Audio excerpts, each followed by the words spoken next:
Hey everybody, and welcome to another video with Spartan086. Today we're doing Forces of Valor's Messerschmitt ME or BF 109. Woo! So, as you can tell right away off the baton, this is not in good nick. There's a bit of background to that, but I'll get to that in a second. So, the Messerschmitt, the pride of the Luftwaffe, the bane of every other air force in Europe. Obviously, the history to this aircraft, not this particular model version, but to the actual aircraft in general, is nothing but exemplary. The Luftwaffe obviously learned a lot of their techniques from before World War II. They were studying what air forces were doing, then they put it into action. This was during the Spanish Civil War, and the Condors, which was the Luftwaffe's expeditionary force that went there to help Franco's nationalist forces, they learned a lot in fighting the socialist and republican forces that were there. Now, at the time, there wasn't a real big air force, but they did learn a lot through keeping air supremacy. Obviously, the bombers were learning how to do bombing runs, etc., things like that. Blitzkrieg, the ideas of Blitzkrieg were being used as well there from Guderian. So obviously, the Heer, the German army, the Luftwaffe, they were learning how to cope with one another, and I think it was pretty much one of the first times that an air force had put guys on the ground to do air support from ground troops, obviously calling in air support.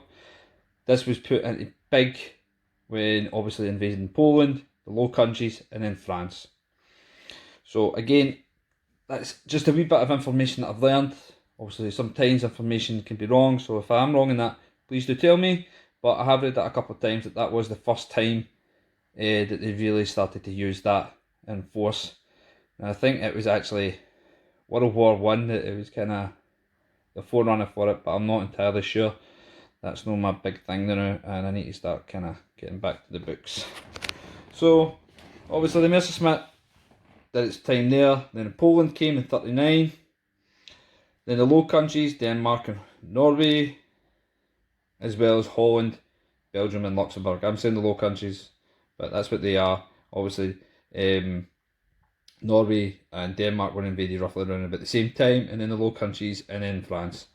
So obviously, the air forces there couldn't really cope with how the Germans were doing things. They had so much experience. The pilots had learned so much. They knew what they were doing. The Messerschmitt was an extremely fast aircraft and well armed. It had good pilots with skill, so they were easily able to take domination of the air. Now, I've said before, I was Army, was in Air Force. There is a lot of things I'm not really up to date on or know, so I do apologise about that. The Messerschmitt had a good engine, but it was a gas guzzler, so it couldn't spend a lot of time in the air, and this was found during the Battle of Britain.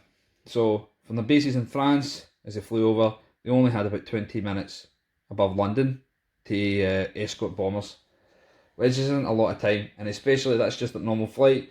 If there'd been air interdictions from the RAF, Spitfires, and as soon as they're having to go full throttle and they're chasing after them, they start using more fuel, so less time can be spent.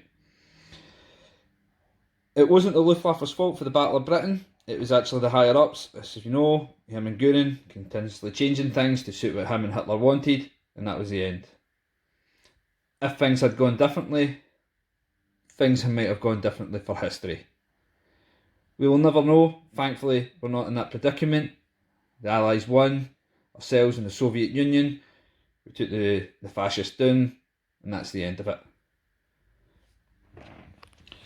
The version that's put forward today, I'm pretty sure, is the BF 109 or ME 109G version, and it is in a very cool disruptive pattern type. I think it's supposed to be for operations in Finland, obviously operating from Finland against Soviet forces. I think it was 1943, so forgive me if I'm wrong. Obviously, as you see the string, it is going on a ceiling, so try to forget that part. The reason for the aircraft's bad nick, I have to get into this, is a long story, but it's an interesting story. Now, I always say in the videos, oh, this might have been my first one, or this was one of the first vehicles I bought, or this is one of the first ones I acquired, etc, etc. Well, everybody, this is actually the first Forces of Valor that was given to me. So this was the first one I ever had, and from there everything else spiralled. While I was in the army, a girl I was seeing, she had one of these that she had bought for an ex-boyfriend, and when they split, he never took it, so it was lying in a box waiting for me. So when she gave me it, I was like, whoa, this is pretty cool. Had a look around it, went, ah, interesting, I'd like to see more of these. And from there, my collection grew. The reason for the bad state of this aircraft is that it has taken a pounding over the years from animals and a very, very angry woman. Now, you'll see that obviously the cannons are missing. That's from my 2 cats that decided that they were to eat these off.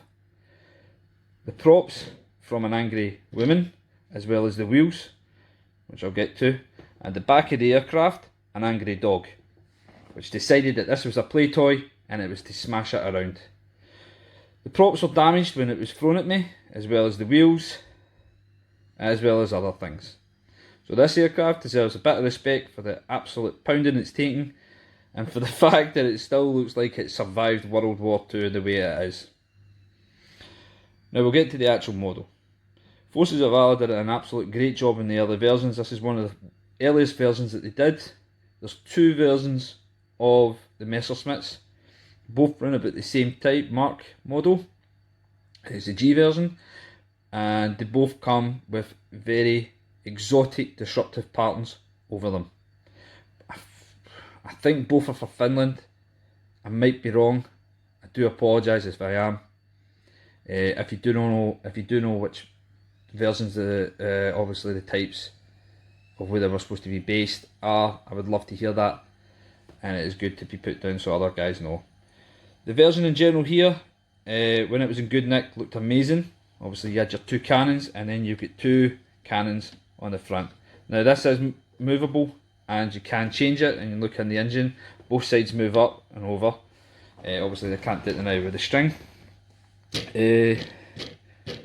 Props do move, obviously flaps on the end of the aircraft move, as you can see how bad that is. The wheels obviously retract, come down, and there is space for an external fuel tank. This version came obviously with a pilot inside, but you also got a Luftwaffe pilot outside, which is very cool. Obviously if you're doing displays and stuff, you could sit it down and it looks like the pilot's just standing next to the aircraft waiting for orders. If you wanted to have the cockpit closed, so it looks like there's nobody in there, or if you're doing what I am and you're going to sit at an angle, you can have the pilot in, sorted out, and it looks like he's on a combat patrol. Camera screen looks great, shows off a lot about the aircraft. It's very exotic, which was pretty much the Luftwaffe at the time. Forces of Valor did a really good job on this. Like I says, with the earlier versions, there was a lot more detail and effort put into things than later versions. So, if you do see one of these, they do not go cheap. I don't advise spending your life savings getting them, but if you can get one at a reasonable price, please do. They are a great wee collector's gift to have, and they look great on the shelf. I think that's all I can really say about this aircraft. It does bring back a lot of memories for me, and I love it. I never want to get rid of this aircraft, as it is number 1 in the collection. So, to everybody wherever you are, please take care, look after yourself and each other. Times are changing. Obviously, I don't know which wave we're in now, I've lost count. There is going to be more videos coming up shortly, and as I've said in the previous videos, obviously with Forces of Valor changing things, hopefully new versions of these aircraft will come out.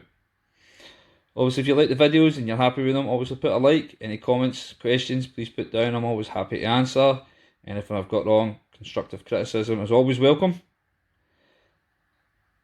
If you are interested in any of the pictures of the aircraft, you can go to the Instagram account, which is Model Tanks with Spartan 086, and there's usually video pictures up daily or weekly, etc.